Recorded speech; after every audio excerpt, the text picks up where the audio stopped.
Muy buenas noches, muy buenas tardes y muy buenos días. Desde la ciudad de Berlín comenzamos la transmisión número 201 de Demoliendo mitos de la política en vivo. Muchas gracias por acompañarnos, por ustedes y para ustedes realizamos nuestro trabajo. Recuerden por favor ayudarnos con el pulgar arriba contra la censura. Comenzamos con un poco más de demora que de costumbre. Siempre comenzamos con demora, hoy aún más, debido a los preparativos necesarios para recomenzar las transmisiones desde Berlín. Sí, efectivamente, abandonamos Buenos Aires y después de un largo viaje de más de 20 horas, finalmente desembarcamos en Berlín y tras muchos arreglos de sonido, de iluminación, etcétera, etcétera, finalmente aparecemos aquí en vivo nuevamente. En esta transmisión, en primer lugar, vamos a establecer el foco en lo sucedido en Bielorrusia, más concretamente en su capital, la ciudad de Minsk, en la cual fueron realizados anuncios muy, pero muy importantes, tanto para Rusia como para Bielorrusia y por sobre todas las cosas para Europa y para la OTAN. En segundo lugar, por cierto, vamos a recorrer los conflictos en curso en el presente a lo largo de la línea del Rimland, porque presenciamos una situación verdaderamente inédita en la cual el mundo prácticamente aparece en llamas. Proliferan los conflictos a lo largo de la línea demarcatoria del Rimland como pocas veces antes. Los vamos a recorrer y vamos a presentarlos naturalmente de manera expedita. No podemos presentar tantos conflictos en detalle en una sola transmisión, pero quiero que los recorramos y que realicemos un análisis de los puntos en común de estos conflictos en la segunda parte de esta transmisión. Comencemos entonces por la primera parte. Aquí, como disparador, la noticia publicada por Associated Press, agencia de noticias estadounidense. Putin firma un acuerdo que ofrece garantías de seguridad de Rusia a su aliado Bielorrusia. Y sí, efectivamente, el día de ayer, el día viernes, Putin realizó una visita a Minsk, la capital de Bielorrusia, Bielorrusia, efectivamente, en la cual participó en una reunión con el presidente bielorruso, Lukashenko. Allí en la foto aparece bien clara la diferencia de altura, según muchos conocidos. Además de esta diferencia en la foto, Putin aparece siempre en estas fotos subido a una tarima y con buenos tacos. Lukashenko, un tipo muy alto, además de bastante ancho también, de alrededor de 2 metros. Putin más bien bajito, aún así una gran diferencia de altura, pero en cuanto a poder, evidentemente la situación inversa. Por cierto, en esta reunión celebrada el día de ayer, básicamente el presidente Putin y el presidente Lukashenko realizaron la firma de un acuerdo de seguridad a partir del cual básicamente Bielorrusia aparece en la esfera de seguridad de Rusia y, de acuerdo a la última modificación de la doctrina militar rusa, cualquier ataque contra Bielorrusia a partir de ahora representa un ataque contra Rusia, y si ese ataque efectivamente comienza desde un país no nuclear, pero ese país no nuclear aparece apoyado, aparece patrocinado por un país nuclear, eso ya determina la posibilidad de una respuesta nuclear rusa. ¿Sí? Lo recordarán, esto, uno de los puntos de la última modificación de la doctrina nuclear rusa. Bueno, esto ahora finalmente aparece institucionalizado, esto fue finalmente promulgado en un acuerdo entre ambos países, materializando este cambio en un acuerdo binacional entre ambos. Esa es la razón principal de la visita de Putin a Bielorrusia, a Kursk, la razón de, de este encuentro entre Putin y Lukashenko, pero, tras la reunión, inmediatamente después de la reunión, comenzaron una conferencia de prensa en la cual Lukashenko públicamente solicitó solicitó el despliegue de los misiles hipersónicos rusos Oryezhnik en el territorio de Bielorrusia, en el territorio bielorruso.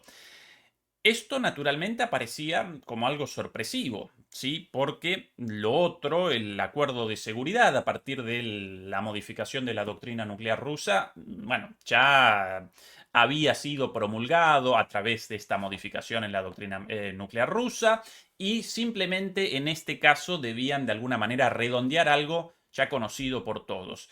Pero este pedido de Lukashenko en la conferencia de prensa sí representó una sorpresa, lo solicitó públicamente, sin un documento, de manera oral, lo solicitó de forma oral en el medio de la conferencia, naturalmente en acuerdo previo con el presidente ruso Putin, y Putin respondió afirmativamente con algunas palabras bastante interesantes y las vamos a presentar ahora mismo aquí. Este el discurso, o más bien, estas las declaraciones, no el discurso, sino las declaraciones de Putin en la conferencia de prensa. Quizás en algún momento va a retroceder un poquito la cámara y a su lado va a aparecer sentado Lukashenko. Estas sus palabras, primero sobre los misiles Oryezhnik, a partir del pedido de Lukashenko. Las vamos a presentar aquí. Los sistemas tan avanzados como el Oryezhnik no tienen análogos en el mundo, estas las palabras de Putin. En caso de uso en conjunto son comparables al uso de armas nucleares, pero no son armas nucleares de destrucción masiva por dos razones. Primero, porque a diferencia de las armas de destrucción masiva, se trata de armas de precisión, no alcanzan zonas generales y logran resultados no por su potencia, sino por su exactitud. Segundo, en el caso de uso en grupo de 1, 2 o 3 complejos, este ataque resulta lo mismo que las armas nucleares en términos de fuerza de impacto, pero no contaminan la zona, no tienen consecuencias de radiación, por lo que hay un componente porque no hay un componente nuclear en la ojiva de estos misiles. Creo que el despliegue de complejos como Oryezhnik en el territorio de Bielorrusia es posible y creo que será posible, por cierto, en la segunda mitad del año próximo. Segunda mitad del año próximo. Esas las palabras iniciales de Putin en su momento. Todos sorprendidos, tanto los periodistas de los medios de habla rusa como los reporteros de los medios occidentales también. En concreto, la caracterización de los misiles Oryezhnik ya la recordaban, ya la había realizado Putin en alocuciones previas, pero esto del pedido y la respuesta de Putin sí los podemos despachar y sí a partir de la segunda mitad del año próximo aparecerían desplegados y listos. Esto llamó mucho la atención y acto seguido Putin comenzó con otra sorpresa, con estas palabras por aquí. Esto también en ruso, naturalmente. Las palabras las siguientes: Rusia y Bielorrusia firmarán un tratado interestatal sobre garantías de seguridad en el marco del Estado aliado en respuesta a las acciones de Occidente. Las armas nucleares tácticas rusas desplegadas en Bielorrusia podrán utilizarse para proteger los territorios del Estado aliado. Además, desplegaremos nuestros misiles Oryezhnik y la implementación tendrá lugar de manera conjunta el año próximo. Estas las palabras de Putin en la segunda parte de la conferencia de prensa. Lo interesante de esto y lo interesante también de las palabras del Estado Mayor de las Fuerzas Armadas bielorrusas, recogidas minutos después por los periodistas, básicamente Putin, como el Estado Mayor de las Fuerzas Armadas bielorrusas, establecieron una conexión entre las acciones de Occidente a lo largo de este año y más en concreto la decisión de Alemania de establecer misiles Tomahawk en su territorio y la respuesta rusa de el despliegue de estos misiles Oryezhnik en suelo bielorruso. Palabras literales del Estado Mayor de las Fuerzas Bielorrusas. La decisión de desplegar el Oryezhnik en Bielorrusia se tomó en respuesta a las medidas adoptadas por Estados Unidos y Alemania para desplegar misiles de alcance intermedio en Europa. Esto lo habíamos presentado aquí y recordarán la decisión en aquel entonces de Estados Unidos, porque Alemania ni siquiera presentó un comunicado de prensa relativo a esto. Básicamente la decisión apareció de la noche a la mañana, por sorpresa, apareció publicada en la página web de la Casa Blanca y el gobierno alemán ni siquiera realizó una declaración formal, ni siquiera realizó una conferencia de prensa, no promulgó un documento formal determinando esto, estableciendo esto, participando a los medios, a la ciudadanía, nada. Unilateralmente, Estados Unidos realizó el anuncio de esta noticia verdaderamente esencial, peligrosísima, y los defensores de esto, los diputados en aquel entonces del gobierno del semáforo, hoy día ya no, recuerden que el color amarillo, el Partido Liberal, abandonó el gobierno del semáforo, pero en aquel entonces los diputados liberales, como por sobre todas las cosas, los diputados de los verdes y por sobre todas las cosas la ministra de Exteriores, Annalena Baerbock, de los verdes, presentaron esto como una medida defensiva y remacharon en infinidad de ocasiones que esto no representaba un peligro para Alemania porque no generaría una escalada y no generaría una reacción rusa. Bueno, acá las palabras de Putin y del Estado Mayor Conjunto de las Fuerzas Armadas de Bielorrusia básicamente presentan esto en negro sobre blanco, estableciendo una conexión entre la acción de Estados Unidos y Alemania y la reacción de Rusia y Bielorrusia. Señores, ustedes determinan la colocación de misiles de rango intermedio, misiles Tomahawk, misiles con capacidad nuclear, naturalmente.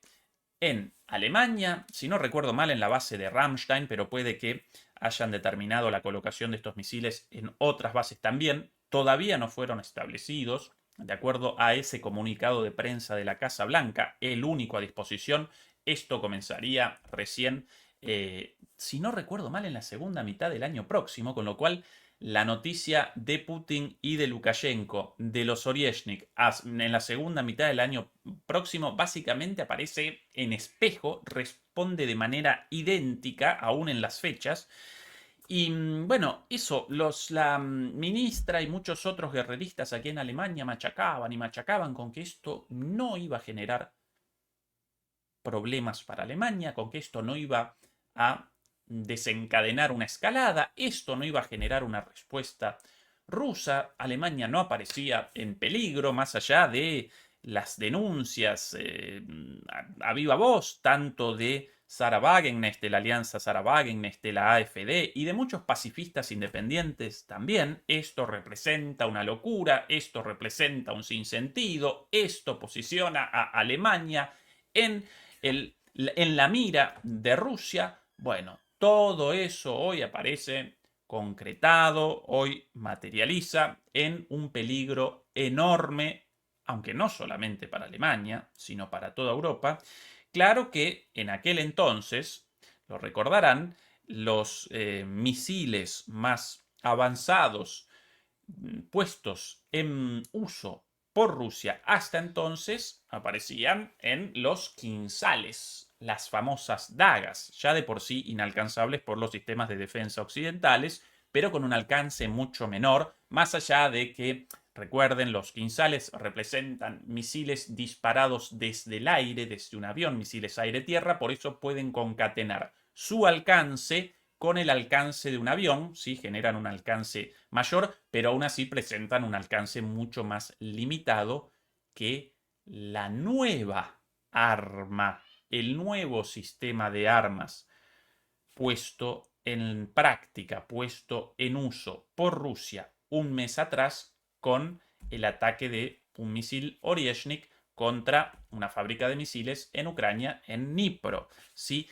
En aquel entonces, sí, lo recordarán, con la noticia de Estados Unidos y de Alemania solo aparecía el Kinzhal como una de las novedades armamentísticas rusas. Bueno, en el medio, ¿quién apareció? El señor Avellano, el señor Oryezhnik. Hoy, esa provocación de Alemania, estúpida y sin sentido ya en ese entonces, porque con las armas convencionales rusas más el misil Kinzhal, ya eso generaba un riesgo enorme para Alemania, para Europa, y en el medio apareció el misil Oryezhnik, con lo cual ahora las posibilidades de ataque de Rusia contra Europa y en particular contra Alemania aparecen maximizadas, sin posibilidad de intercepción, a una velocidad de Mach 12, más de 12.000 kilómetros por hora, y con una capacidad destructiva comparable a un arma nuclear, aún sin una cabeza explosiva. No solamente sin una cabeza explosiva nuclear, sino sin una cabeza explosiva convencional, generan una destrucción similar a una bomba atómica por la energía cinética derivada de la velocidad de estos misiles. Bien, Annalena, excelente decisión. Bien, Scholz, muy buena tu decisión, entre comillas. Muy buena tu genuflexión, muy buena tu agachada frente al Estado profundo estadounidense, y que ahora todas las personas residentes en Alemania, nosotros incluidos, los ciudadanos alemanes y los no alemanes residentes aquí, todos aparecemos en la mira de Rusia. Y cuidado con caracterizar a Rusia como agresiva, ofensiva, provocadora en este sentido. Sencillamente responde a una medida tomada inicialmente por Estados Unidos y por Alemania. Así que esa es la novedad, no solamente el pacto de seguridad entre Rusia y Bielorrusia, de acuerdo a la doctrina nuclear rusa modificada hace aproximadamente 2 meses, de acuerdo a la cual un ataque ya no solo contra Rusia, sino contra Bielorrusia por parte de un país apoyado por una potencia nuclear puede determinar una respuesta nuclear rusa. ¿Sí? No solamente eso es el contenido del acuerdo firmado el día de ayer, sino además el pedido de Lukashenko del despliegue de los Oryezhnik y la respuesta de Putin: sí, los vamos a establecer en Bielorrusia en la segunda mitad del año próximo, en respuesta a la decisión de Alemania, en realidad de Estados Unidos, y acatada obedientemente por Alemania, de el despliegue de misiles Tomahawk. Por cierto, misiles muchísimo más interceptables que los Oryezhnik. Excelente conducción, muy buena decisión de gobierno. Todos aquí bajo la mira de esos extraordinarios misiles no interceptables por culpa de estos guerreristas. Perfecto. Lo único rescatable de todo esto, el misil Oryezhnik, con su capacidad destructiva, no realiza distinciones. genera la muerte de todos los ciudadanos ubicados en la zona de impacto, tanto en la superficie como en los búnkeres ocupados por estos impresentables, ¿sí? Scholz, Baerbock, Lindner y los de la oposición también, ¿eh? Cuidado porque pronto va a comenzar un gobierno comandado casi con seguridad por el líder de la oposición, el señor Merz, el de la amenaza a Putin hace precisamente 2 meses, de o abandonan Ucrania o despachamos misiles Taurus su uso en Ucrania contra objetivos dentro de Rusia. Por suerte, Scholz rechazó esto hasta ahora, a pesar de las presiones. Eso habría generado una animadversión mayor aún de Rusia contra Alemania, la entrega de estos misiles Taurus, los cuales, por cierto, presentan una capacidad de vuelo mayor a los ATACMS estadounidenses, a los Scalp franceses y a los Storm Shadow británicos, con lo cual Ucrania podría haber realizado, o podría realizar ataques aún más lejos del frente de combate, en mayor profundidad contra la retaguardia rusa y generar provocaciones aún mayor, casi en la zona de Moscú, ¿sí? Casi en la zona de Moscú, entre el alcance del misil Taurus y el alcance eventual de un avión. Estos misiles Taurus también representan misiles aire-tierra disparados por un avión, con lo cual concatenan el alcance del vuelo del avión con el alcance del vuelo del misil. Scholz rechazó esto, pero el líder de la oposición, en algún momento, en un discurso encendido, también lo presentamos aquí, presentaba esta amenaza, ¿no? Si no abandonan Ucrania los rusos, entonces despachamos los Taurus para que acometan ataques en profundidad contra Rusia.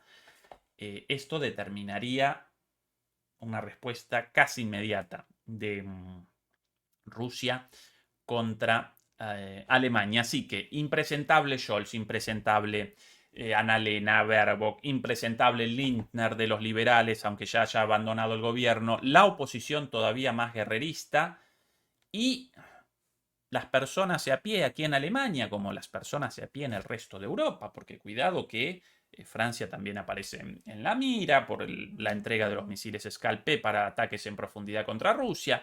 Reino Unido lo mismo, Polonia también, Dinamarca y Países Bajos también por la entrega de los aviones F-16. España quizás un poquito menos, porque solamente despacharon unos pobres tanques alemanes, unos pobres tanques, no los Tiger, sino los otros, el Leopard del año de Matusalén. Entonces quizás los rusos menos enojados, pero también participan como cobeligerante en esto. Así que también los españoles entre ceja y ceja de los rusos por estas decisiones. Bueno, gracias a estos impresentables, todos nosotros residentes aquí en Europa, lo mismo si ciudadanos europeos o no, todos en peligro. Y por cierto, a propósito de Merz, el líder de la oposición, con aquella diatriba, ese discurso encendido, le doy a Putin 24 horas de tiempo, esa amenaza verdaderamente patética de un país colonizado por Estados Unidos, hoy día devenido en una republiqueta bananera de baja estofa. Ya rectificó la amenaza, por cierto. Consultado hace 2 días sobre esto, respondió, no, yo no realicé una amenaza. Yo en realidad quería otra cosa con mis palabras, presentaba una posibilidad. Bueno, reacomodó con mucha cintura sus palabras para rectificar la amenaza cuando ahora de repente sí aparece posible y sí aparece altamente probable que él de aquí a poco, cuando Alemania realice nuevas elecciones, y aquí a un poco más de 60 días, ahí sí aparece por primera vez plausible que él comience a capitanear los destinos de Alemania como el sucesor de Scholz en el cargo de canciller, o mejor dicho, bueno, canciller llaman en Alemania al primer ministro, ¿sí? Rectificó, ¿no? Como que el miedo pudo eso. Pero en su momento la amenaza la despachó, ¿no? A lo machito germano, bueno, ahora debió rectificar. Aún así, todas estas medidas generan una posición, una situación cada vez más peligrosa para todo el mundo en Europa. Y a propósito de Europa y de la relación con Rusia, quiero comenzar a presentar un poco más, de forma un poco más general, los conflictos a lo largo de la línea ubicada entre Europa y Asia, como así también la línea ubicada entre el Asia en el Asia Central, entre el sur del Asia Central y Rusia, y naturalmente toda la zona del Rimland ubicada entre China y Rusia por un lado, por encima, y el resto de los países ribereños del Pacífico por el otro, ¿sí? O dicho de otra manera, esto lo voy a presentar con un mapa para que esto no genere confusiones en cuanto a la geografía. Vamos a presentarlo aquí. Exactamente. Aquí el Heartland o zona núcleo, según las traducciones, o zona central, según las traducciones de Mackinder, y el Rimland o la zona ribereña, de acuerdo a las traducciones de Speakman, el creador de este concepto sobre la base de la geopolítica anterior de Mackinder. Bueno, ¿cuál es la idea inicial de Mackinder? Lo voy a presentar muy rápido, esto seguramente ya conocido por todos ustedes. Básicamente la siguiente. ¿Puedo dibujitos por aquí? No, lamentablemente. A ver si puedo un dibujito por aquí. Sí. Bueno, según Mackinder, quien aparezca en control de estas tierras meridionales, básicamente aparece en control del mundo. Esa es el corazón, esa es la premisa fundamental de la geopolítica británica y posteriormente estadounidense. Años después de esta teorización responderá Speakman conceptualizando el control del mundo de forma inversa. En realidad, el control del mundo aparece en manos de quien aparezca bajo control de la zona ubicada en los alrededores de la zona núcleo y por eso llamada Rimland o zona circundante. ¿Sí? Básicamente dos visiones de algo bastante similar. Para el primero de estos geopolíticos y geoestrategas, quien aparezca aquí determina el control del mundo. Para el segundo, quien aparezca en control de esto determina el control del mundo. Precisamente, hoy día, más bien, la gran mayoría de los geoestrategas estadounidenses acompañan la segunda teoría, la de Speakman, con muchos puntos en común con la de Mackinder. De hecho, Mackinder también presentaba el concepto de Rimland, pero como margen, lo llamaba margen creciente, si no recuerdo mal, es el concepto utilizado por él, y no establecía el foco allí, sino aquí. Pero hoy día la gran mayoría de los geoestrategas británicos y estadounidenses establecen el foco en las zonas ribereñas y por eso su obsesión con determinar el quiebre, la imposibilidad de una alianza entre Rusia y Europa, y más concretamente entre Rusia y Alemania, cualquier parecido con los atentados contra los gasoductos Nord Stream 1 y Nord Stream 2 no representa una coincidencia. Por cierto, atentados perpetrados, esto ya sabido por todo el mundo, más allá de las operaciones de prensa, perpetrados por Estados Unidos, una vez más, con el objetivo de determinar la destrucción de una relación mutuamente beneficiosa entre Alemania y Rusia, a través de la cual Rusia despachaba gas, energía, barata, confiable, de buena calidad, y Alemania respondía despachando manufacturas de alto valor agregado, automóviles, trenes, metalurgia, productos químicos, etcétera, etcétera, etcétera. Bueno, en el medio, metida la cola de Estados Unidos, y a partir de entonces, entre estos dos actores, una guerra. Acá, vamos a, que desprolijo. Bueno, en esta relación beneficiosa simbolizada por los gasoductos, acá metida la cola, o mejor dicho, metidas las cargas explosivas submarinas de Estados Unidos, y no solo roto esto, sino que Estados Unidos generó una guerra entre Europa y Rusia. Naturalmente, Estados Unidos participa en esta guerra también, aunque cada vez menos, y en esta destrucción, en este escenario de separación de Rusia y Europa, tanto económica como política e incluso cultural. Recuerden las barbaridades de la prohibición de óperas, por ejemplo, de Tchaikovsky, la destrucción de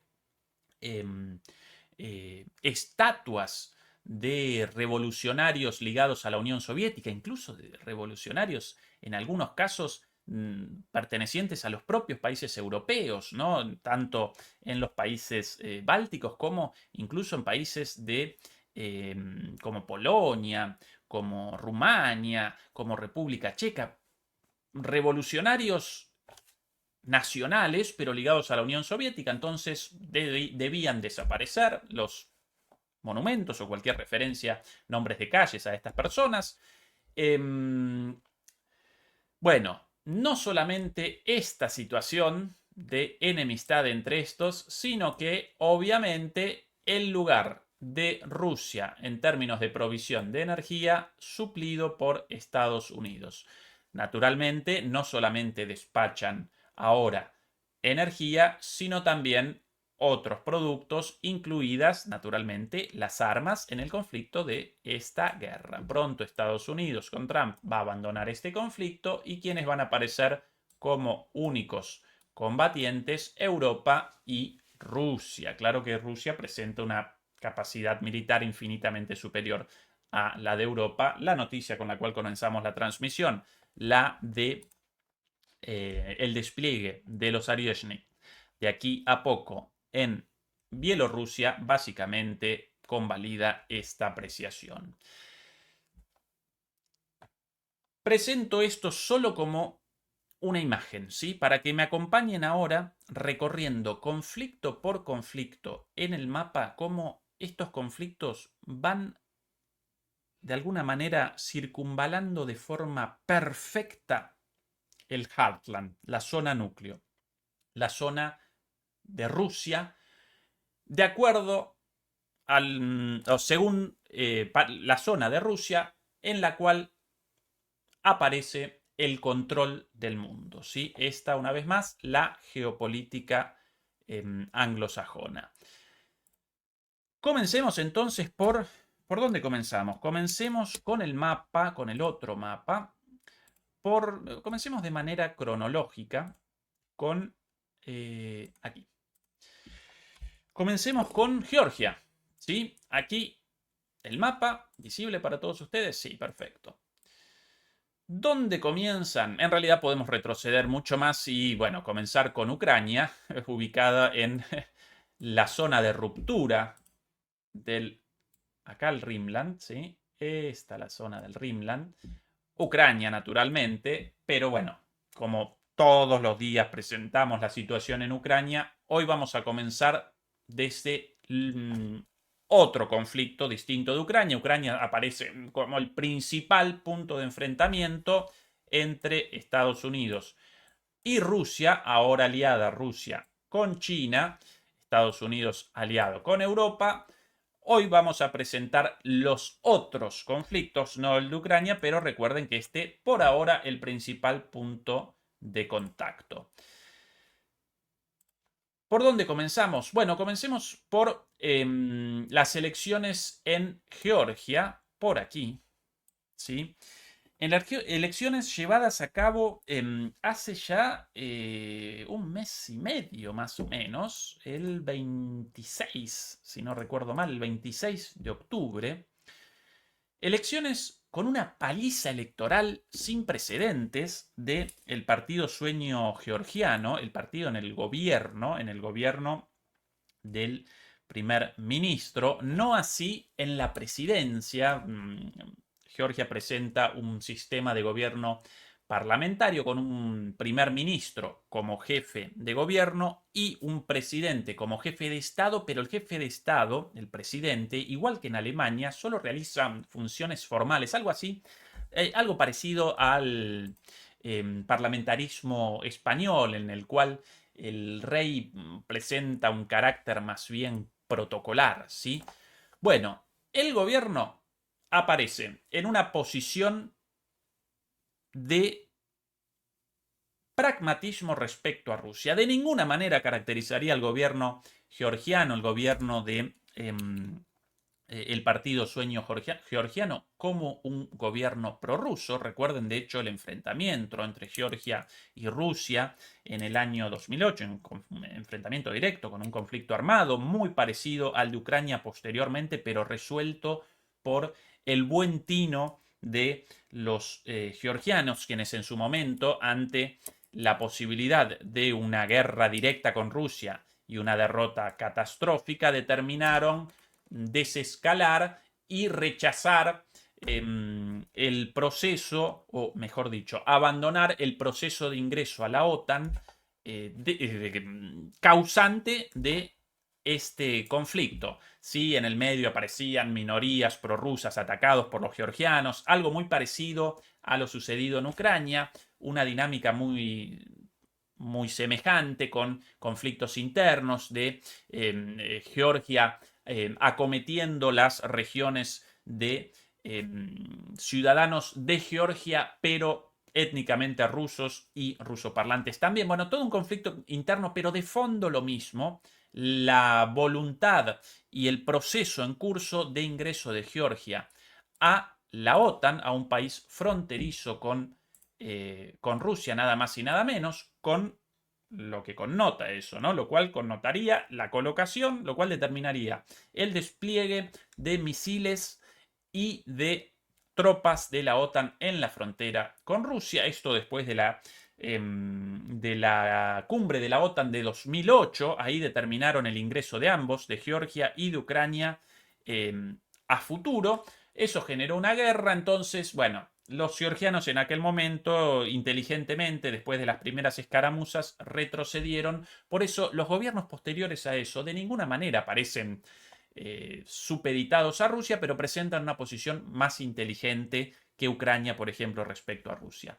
Y en estas últimas elecciones, el partido gobernante, el partido, por cierto, del primer ministro Kovacic, Irakli Kovacic, ese es su nombre completo, ese partido protagonizó una paliza con el 54% de los votos obtenidos, ¿sí? Ahí no pudieron realizar un fraude, más allá de todos los intentos de las organizaciones no gubernamentales extranjeras, patrocinadas por Estados Unidos, de la oposición naturalmente también, de la propia presidenta, esta impresentable de la presidenta Zurabishvili, nacida en Francia, si no recuerdo mal, realizó su primera visita a Georgia a los 30 y pico de años de ella, toda su vida ella una francesa, incluso una formada como diplomática y participando como diplomática en el sistema diplomático francés, en algún momento también miembro de la OTAN, de instituciones de la OTAN. Bueno, acá las elecciones ganadas por este partido neutral a Rusia, con respecto a Rusia, pero con la voluntad de restablecer las relaciones de manera más sólida que hasta el momento, más aún después de este conflicto en 2008, y eso solo determinó que aquí comenzase, con apoyo de Occidente, un connato de revuelta, un conato de destitución ilegítima, ilegal, un golpe de Estado, lo que los estadounidenses llaman un cambio de régimen, básicamente una revolución de colores, al igual que en el Maidán en 2014 en Ucrania, o antes de eso en 2004 también en Ucrania con la Revolución Naranja, básicamente un intento de destitución a partir de una revuelta fomentada por agentes extranjeros con la participación de personas locales, naturalmente también. Y aquí comienza un intento de derrocamiento del gobierno de turno, como así también el intento de mantenimiento de la presidenta atornillada a su cargo. ¿Sí? Algunas imágenes, por ejemplo, de la situación, esto del día de ayer en Georgia.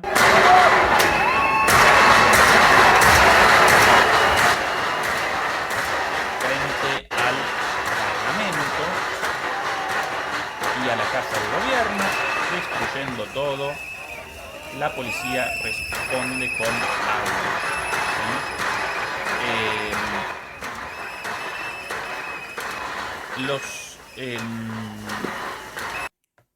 Los miembros del gobierno de Georgia en muchas ocasiones referenciaron el Maidán ucraniano y recordaron que ellos aparecían conscientes de la situación y de su parecido con el Maidán, y también remachaban que ellos de ninguna manera convalidarían una situación como el Maidán, pero a pesar de ello no comenzaron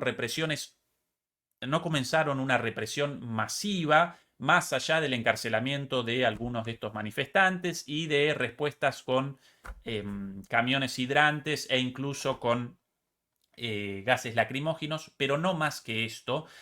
Con lo cual vamos a presenciar algo parecido a lo sucedido en el Maidán. Los manifestantes, impulsados por agentes extranjeros, recordemos en el caso de Ucrania, con la participación directa en el propio Maidán, en la propia plaza de Ucrania de Victoria Nuland, despachando galletitas entre los manifestantes en clara demostración de su apoyo y de Estados Unidos a ese proceso, el cual finalmente determinaría la caída del presidente Yanukovych. Comenzaron los manifestantes en aquel entonces de manera pacífica, después aparecieron los primeros desmanes, piedrazos, bombas molotov más adelante, finalmente armas cortas y por último directamente los manifestantes armados con fusiles de guerra, ¿sí? Fusiles de asalto, armas largas. Es el primer conflicto entonces, comenzamos con ese en la línea del Rimland en Georgia alrededor de Rusia. Como no pudieron perpetrar un fraude, entonces comenzaron directamente con un intento de revolución de color. Segundo conflicto en esta línea, no muy lejos de ahí, pero siempre manteniendo el dibujo perfecto de la delimitación del Rimland, aquí en Moldavia. País más que importante por su ubicación en la margen izquierda de Ucrania, como así también por la región de Transnistria, aquí básicamente controlada por los moldavos prorrusos, ¿sí? Bueno, aquí fueron realizadas elecciones en Moldavia el 3 de noviembre, hace un poquito más de un mes. Y en este lugar, básicamente, en la segunda vuelta, después de una decepcionante primera vuelta de la presidenta Maya Sandu, la cual sí conquistó el primer lugar en las elecciones iniciales en la primera vuelta, pero según las encuestas aparecía como candidata a la derrota en la segunda vuelta, presenta un régimen de 2 vueltas, el sistema electoral moldavo, y en la segunda vuelta, llevada a cabo el 3 del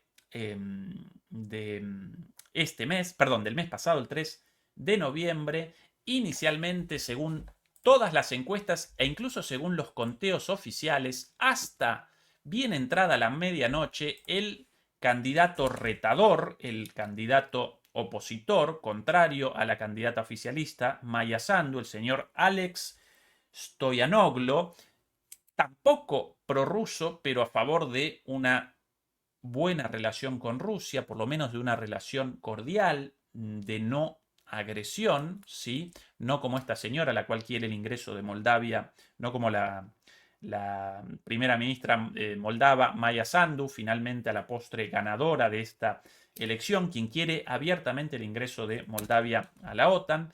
Bueno, en todas las encuestas y en los primeros conteos, hasta más o menos hasta la medianoche, hasta que más o menos habían sido contabilizados alrededor del 80% de los votos, aparecía como ganador el candidato prorruso, de prorruso nada tampoco, el candidato, vamos a llamarlo, el candidato pacifista, el candidato neutral, ¿sí? No el candidato a favor de la guerra, a favor de la destrucción de Moldavia a través de su ingreso a la OTAN. Pero de repente, a partir de, de la medianoche, comenzó el conteo de los votos provenientes del extranjero, ¿sí? Y Moldavia presenta una enorme cantidad de moldavos, de ciudadanos moldavos viviendo en el extranjero. Casi la misma cantidad de moldavos aparecen en el extranjero que en Moldavia. Y a partir de ahí comenzaron a contabilizar los votos llegados de Europa y eso determinó la victoria, escasa pero victoria al fin, de Maya Sandu sobre Alexander Stoyanoglo con el 55% contra el 45%. Ahora bien, ¿qué diferencia cuantitativa presentan los votos obtenidos por esta señora con respecto a el segundo? Básicamente 180.000 votos. ¿Cuántos votos de moldavos en Europa fueron contabilizados? 150.000. 150.000 la diferencia. Estos los votos de moldavos en Europa, todos en su gran mayoría a favor de Maya Sandu, quien quiere el ingreso de Moldavia a la Unión Europea y a la OTAN. 180.000 la diferencia de votos para la victoria de esta señora y 150.000 los votos provenientes de Europa. En Europa, Moldavia estableció 200 centros de votación para que los moldavos en el extranjero, viviendo en Europa y por ende proclives a el ingreso de Moldavia a la Unión Europea y a la OTAN, pudiesen participar con su voto. Lo triste, lo gracioso, o más bien lo triste de todo esto, mientras que los votos de toda Europa, con 200 centros electorales, ¿sí? Incluso en Rumania naturalmente también, generaron 150.000 votos en favor de Sandu, ¿sí? Con 200 mesas electorales dispuestas para eso. La mayor comunidad de moldavos en el extranjero aparece en Rusia, con 500.000 de moldavos viviendo aquí. No 150.000, sino 500.000. ¿Sí? 500.000 moldavos viviendo en esta zona y naturalmente ellos proclives a un acercamiento de Moldavia a Rusia. ¿Cuántas mesas electorales estableció Moldavia para todo el territorio ruso? 2. En Europa 200, aquí 2 centros de votación con un máximo de papeletas. Realizan los votos a través de papeletas electorales con 10.000 papeletas enviadas en su totalidad, con lo cual de los 500.000 moldavos solo 10.000 pudieron realizar su voto si aparecían cerca de estas 2 mesas electorales, ¿no? Porque con 2 lugares de toda Rusia, el país más grande de todos, si no recuerdo mal, las únicas 2 mesas electorales en la ciudad de Moscú. Así que en las en el conteo de los votos de Moldavia, de la población de Moldavia, la población viviendo en Moldavia, la señora Maya Sandu aparecía derrotada claramente, ¿sí? El segundo candidato, Alex Stoyanoglu, representaba el ganador. Solo con los 150.000 votos de ayuda de Europa pudo aparecer primera, pero, naturalmente, excluyendo los 500.000 votos posibles de los rusos, perdón, de los moldavos en Rusia. De aquí solamente 10.000. Por eso, durante toda la elección, adelante el segundo y en la medianoche, de repente, un cambio con la llegada de estos votos de Europa y el rechazo de estos votos de Rusia. Así de patética esta elección, así de fraudulenta y así de burda la estrategia para este conflicto aquí. ¿Por qué? Porque Occidente, porque Estados Unidos quiere a esta señora y no quiere a un candidato con el proyecto de una buena relación con Rusia. Así que una vez más, en el Rimland vamos, como aquellos dibujitos, seguramente los recordarán de la niñez, como yo, eso de unir con puntos, une con puntos y se formará una figura. Bueno, vamos generando con puntitos, ¿sí? De acá, de Georgia, vamos generando así, con rayitas, la línea del Rimland, ¿no?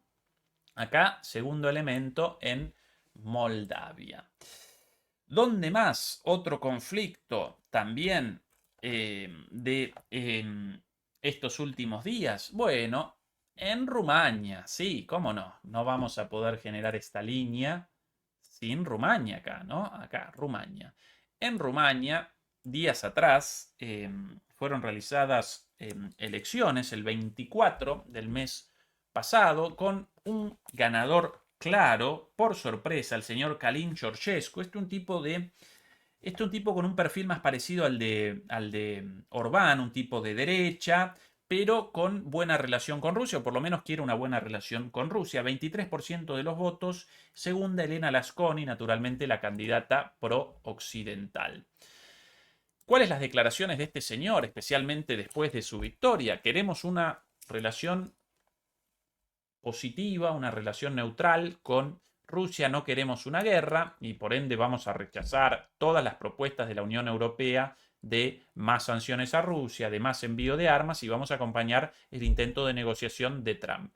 Bueno, eso solo generó infinidad de amenazas, no ya críticas de Occidente, sino amenazas abiertas respecto a la posibilidad de un gobierno títere, comenzaron incluso las sanciones, bueno, cualquier barbaridad a cielo abierto, hasta que el día de hoy, 2 días antes de la segunda vuelta prevista, en la cual el ganador de la primera vuelta, Călin Georgescu, iba a protagonizar una excelente elección con una victoria arrolladora, según todas las encuestas, incluso las encuestas hechas para la oposición y publicadas por los medios opositores. Bueno, 2 días antes de la elección, el Tribunal Constitucional, 2 días atrás, determinó la cancelación de esas primeras elecciones. Directamente. ¿Sí? Si no queremos, si un candidato por medio de los votos aparece como un candidato distinto de nuestra voluntad, de nuestra simpatía. Esta es la visión de los estadounidenses y de la Unión Europea. Entonces nosotros determinamos sencillamente o la cancelación de las elecciones, o perpetramos fraude, o si realizan una elección fenomenal frente a la cual no podemos siquiera perpetrar un fraude, entonces patrocinamos un golpe de Estado, ¿sí? A través de una revolución de colores. Una peor que la otra, ¿sí? En Georgia un connato de golpe de Estado, en Moldavia abiertamente fraude, y aquí como no pudieron con la primera vuelta, entonces generan presión y amenazas y finalmente el Tribunal Constitucional de Ucrania determina la cancelación de esas elecciones. Lo más gracioso de todo esto aparece en la justificación de este Tribunal Constitucional. ¿Por qué razón realizó esta decisión? Porque según este tribunal, el candidato Calcin Georgescu representa un agente ruso. Aparece ligado a Rusia. Rusia habría participado en las elecciones a través de una campaña en TikTok. Esta es la justificación oficial. Rusia participó en las elecciones a partir de una campaña en TikTok con cuentas de TikTok y esto generó ciudadanos malinformados y por ende canceladas las elecciones. Como si en algún lugar de la constitución rumana o de sus leyes algún artículo, algún acápite constitucional estableciera que un candidato no puede participar en una elección si apareciese aliado a Rusia, lo cual este candidato, por cierto, rechaza, siempre responde: yo no voy a representar el interés ruso, yo voy a representar el interés de los rumanos y en este caso el interés de los rumanos aparece en la paz y en una buena relación con Rusia, nada más que eso. Pero aún si apareciese políticamente cercano a Rusia, ¿dónde en la constitución rumana o en las leyes rumanas algún artículo, algún acápite de alguna norma establece que esa relación política de repente determina que un candidato no pueda participar en una elección? Es una locura, algo así como: no, si un candidato presenta determinadas ideas políticas, entonces no puede participar. Y la democracia, muchachos, qué locura. Esto, no, si el candidato ganador presenta una línea política cercana a Rusia, entonces inmediatamente generamos la cancelación de las elecciones. Así de burdo, eh, así de burda la decadencia de Occidente, el fin de la ficción de la democracia liberal, y no estamos realizando una crítica a la democracia liberal desde la antidemocracia, sino desde una posición de democracia verdadera, de democracia participativa, popular, sin este tipo de estupideces, ¿sí? No, si el candidato ganador colisiona con Estados Unidos o colisiona con la Unión Europea, entonces canceladas las elecciones por participación en TikTok. Delirio. Bueno, por cierto, ¿cuánto habrán participado Estados Unidos y Europa? Bueno, por sobre todas las cosas, Estados Unidos en las elecciones de todo el mundo a través de sus plataformas de Facebook, de Instagram, en su momento de Twitter. Bueno, todavía hoy participan a través de Twitter, solo que con otra línea política, la línea de Elon Musk ahora. Pero recuerden cómo participó en las elecciones en Venezuela de forma hiperactiva. Bueno, esto es otro de los puntos en esta línea en el Rimland. ¿Qué más? ¿Qué más aquí? ¿Qué más?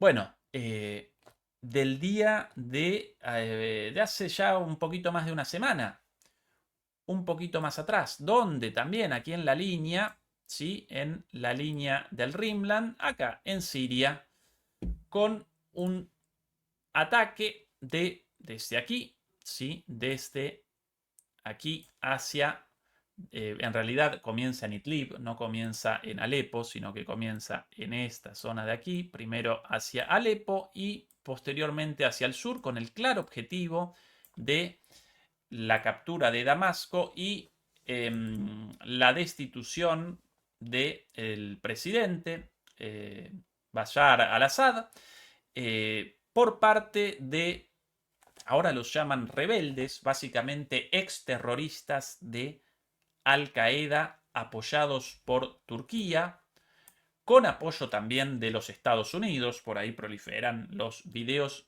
con aviones A-10 estadounidenses realizando el apoyo aéreo, ¿sí? Realizando incursiones aéreas en esta zona, en la zona ocupada por los rebeldes, por los terroristas en el inicio de esta ofensiva.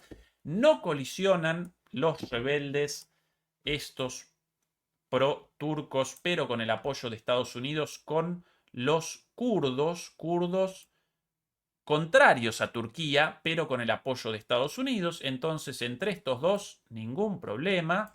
Y de aquí hacia abajo a la captura de Damasco. Los ayudan también los terroristas del ISIS, del ejército islámico, desde el sur con otra ofensiva.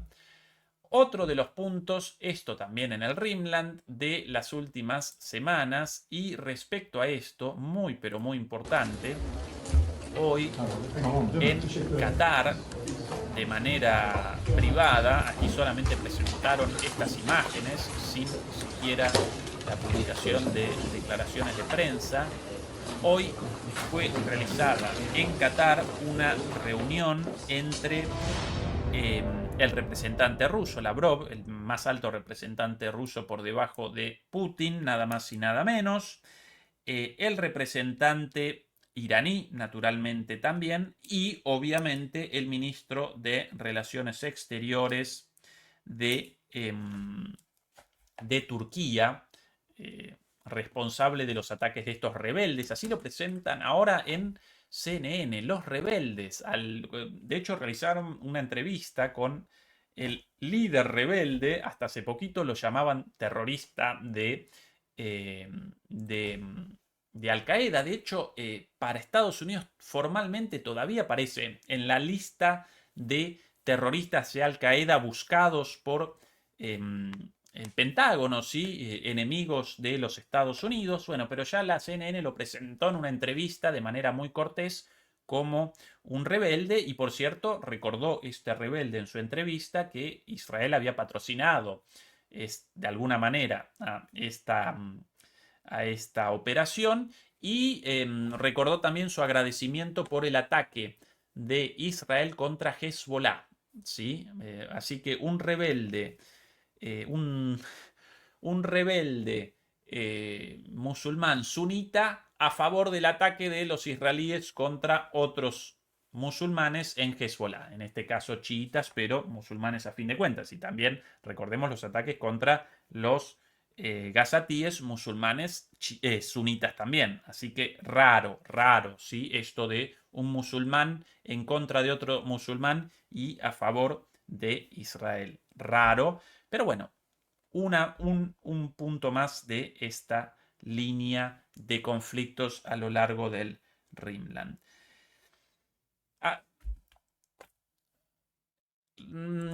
Realicemos ahora un avance hacia Europa Occidental, porque Europa Occidental también aparece en llamas, quizás no como en Siria con una guerra civil, ¿sí? Obviamente reactivar la guerra civil, por cierto, va a generar para Europa, en Europa también lo están presentando como el ataque de los buenos rebeldes.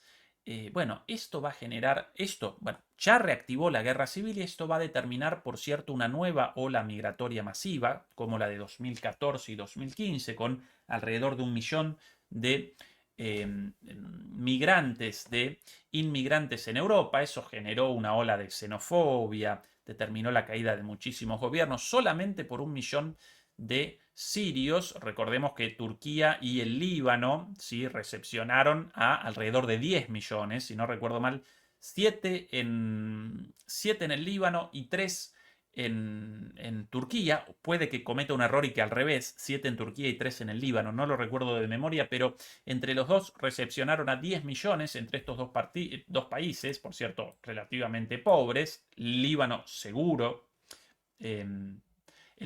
aquí el Líbano, chiquito y pobre seguro. Turquía, un país de ingreso medio. Bueno, toda Europa no pudo en su momento con 1 millón de inmigrantes como producto de el ejército islámico derivado de la invasión a Irak de Estados Unidos. Ahora esto va a generar para Europa una nueva ola migratoria. Según los propios medios occidentales, ¿sí? Aquí, por ejemplo, la noticia de esto de Reuters, ¿sí? Aquí al español. Hasta 1,5 millones de personas podrían huir de la escalada siria, según funcionario de la ONU. Así que, una vez más, conflicto en Europa por culpa de la OTAN y de los Estados Unidos. Y esto como un regalito para la población europea por la estupidez de acompañar estas políticas.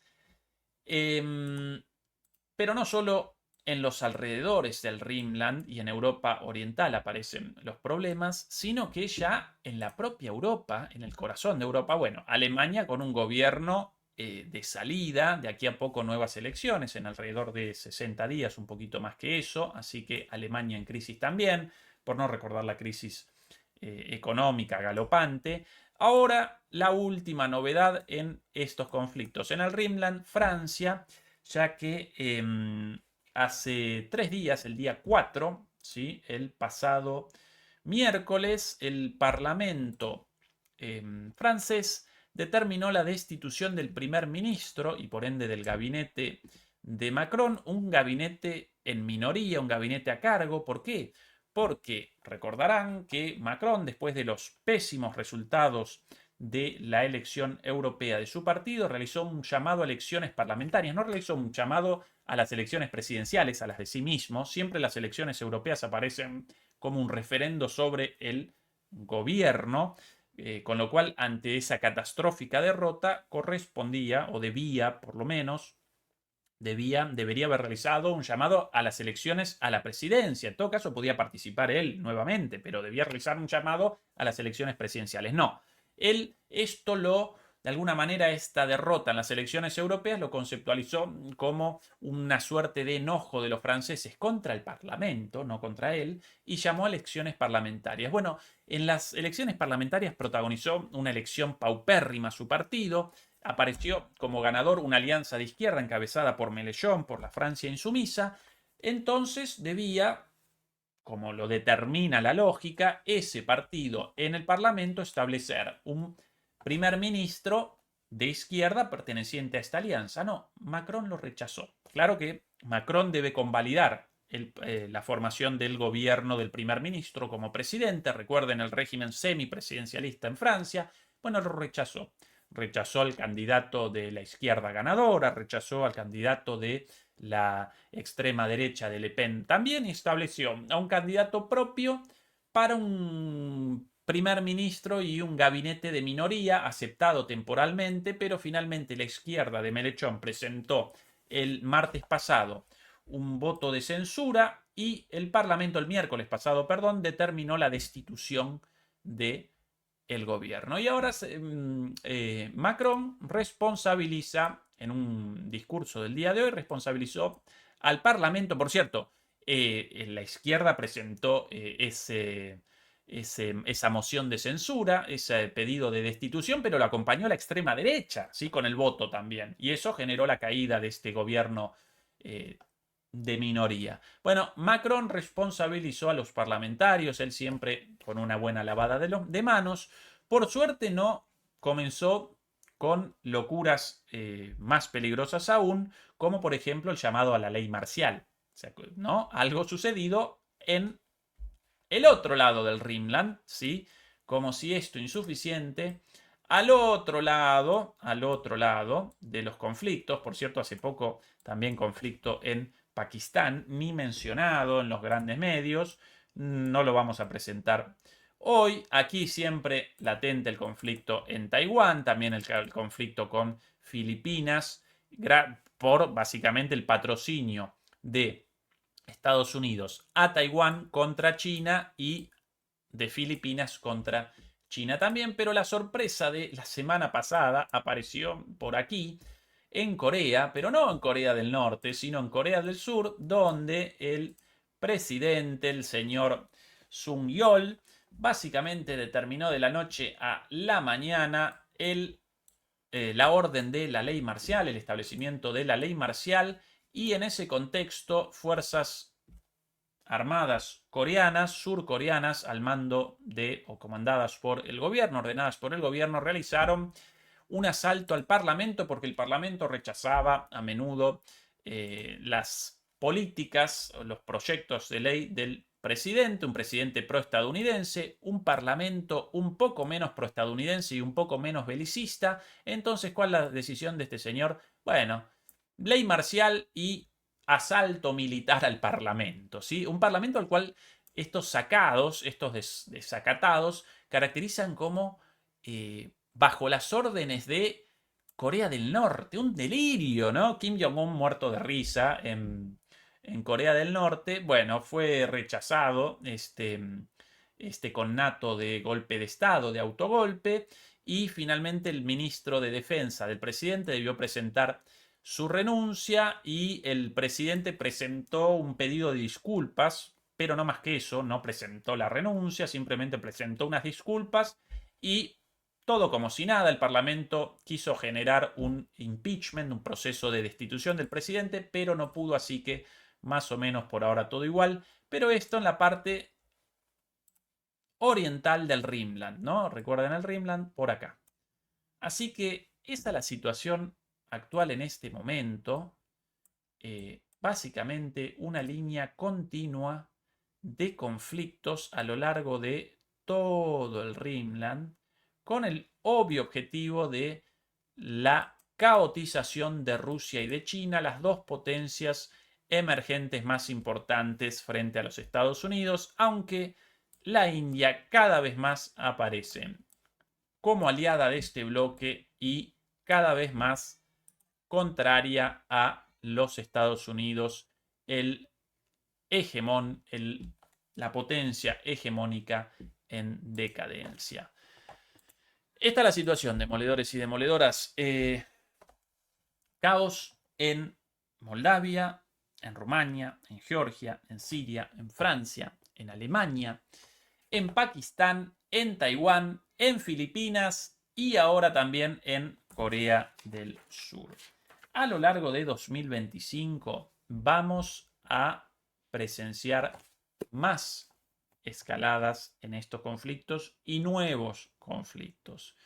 Recuerden el problema de fondo, o mejor dicho, la causa de fondo de todo esto, la decadencia de Estados Unidos como potencia hegemónica unipolar con sus súbditos europeos y el ascenso de China, Rusia y las potencias emergentes, incluida la India también, incluidos todos los BRICS, en un nuevo orden político multipolar. ¿Sí? Es el contexto, estas las expresiones. De aquí hasta la salida de Biden vamos a presenciar muchos intentos por escaladas. Hoy no presentamos nada de Ucrania, pero la situación allí cada vez más insostenible. Por otro lado, Zelensky cada vez más aislado y cada vez también más evidente la voluntad del gobierno de Trump, una vez llegado al gobierno el 20 de enero, de abandonar este asunto, de determinar el fin, el cierre de este conflicto en ese punto y de redireccionar todos estos conflictos más aún hacia China y menos hacia Rusia. Pero no van a desaparecer los conflictos y Rusia no va a abandonar a China, porque ambos países están conscientes de que Estados Unidos quiere, si no la destrucción de ambos, por lo menos derrotas estratégicas, así lo llaman ellos, por lo menos su retroceso en la geopolítica y la geoeconomía global y su subordinación total y sin condiciones a los Estados Unidos como en el pasado, algo en el presente en disputa. ¿Sí? Demoledores y demoledoras, en un ratito debería comenzar la transmisión de Juan Antonio Aguilar en nuestro canal amigo de MP Geopolítica. Acompáñenlo por ahí. Recuerden ayudarnos, por favor, con el pulgar arriba, con comentarios, con cualquier interacción, lo cual nos ayuda contra la censura a través de la difusión de nuestros videos. Mañana, día domingo, como todos los domingos, nuestra charla dominical desde Berlín esta vez, con Fernando Moragón y más tarde Santiago Martínez con su programa de los domingos a las 23 horas de Europa. Beatriz Pulido, muchas gracias por habernos acompañado en la moderación. Demoledores y demoledoras, ya desde Berlín nuevamente, un beso y un abrazo y hasta el día de mañana. Chao.